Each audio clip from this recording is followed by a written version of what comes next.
كي ندعو إلى الله لننشر الخير في الكون الذي حار ونرسل. بسم اللہ الرحمن الرحیم. صرف 5 منٹ کا مدرسہ قرآن و حدیث کی روشنی میں. دوسرا دن 2 محرم الحرام. نمبر 1 اسلامی تاریخ. زمین و آسمان کی پیدائش. اللہ تعالی نے پوری کائنات اور اس کی تمام چیزوں کو بے مثال پیدا کیا ہے.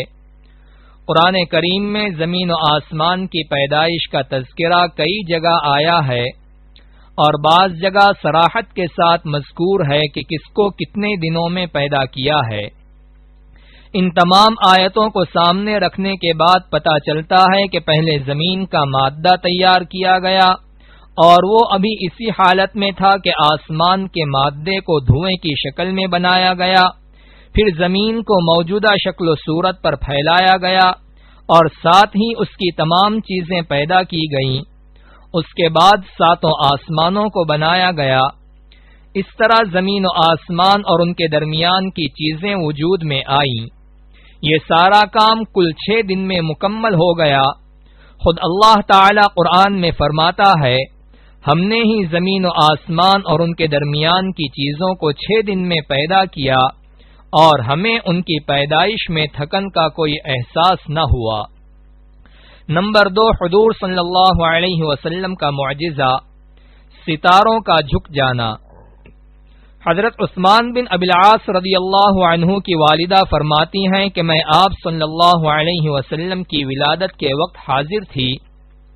جب آپ صلی اللہ علیہ وسلم پیدا ہوئے تو میں نے دیکھا کہ سارا گھر نور سے بھر گیا، ستارے قریب آ گئے اور لٹک آئے تھے، یہاں تک کہ مجھے گمان ہونے لگا کہ اب یہ مجھ پر گر پڑیں گے. نمبر 3 ایک فرض کے بارے میں، نماز کے لیے پاکی حاصل کرنا. قرآن میں اللہ تعالی فرماتا ہے، اے ایمان والو، جب تم نماز پڑھنے کا ارادہ کرو، اگر تم باوضو نہ ہو تو وضو کرنے کے لیے اپنے چہرے کو دھو اور اپنے ہاتھوں کو کوہنیوں سمیت دھو اور اپنے سروں پر بھیگا ہاتھ پھیرو اور اپنے پیروں کو بھی ٹخنوں سمیت دھو، اور اگر تم جنابت کی حالت میں ہو تو نماز سے پہلے سارا بدن پاک کر لو. نمبر 4 ایک سنت کے بارے میں، دعا کرنا ایک عبادت ہے. قرآن میں اللہ تعالی فرماتا ہے، مجھ سے دعا مانگو میں تمہاری دعا قبول کروں گا، اور رسول اللہ صلی اللہ علیہ وسلم نے فرمایا، الدعاء هو العبادہ، دعا ہی عبادت ہے.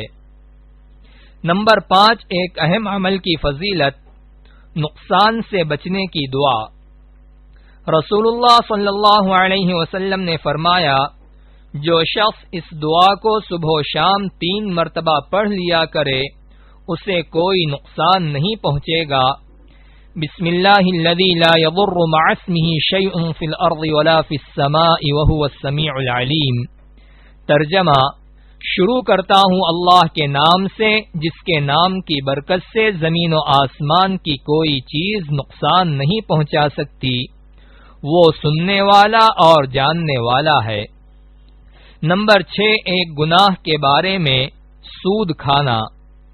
قرآن میں اللہ تعالی فرماتا ہے، جو لوگ سود کھاتے ہیں تو کل قیامت کے دن قبروں سے اس شخص کی طرح اٹھیں گے جیسے کسی کو جن بھوت نے لپٹ کر پاگل بنا دیا ہو.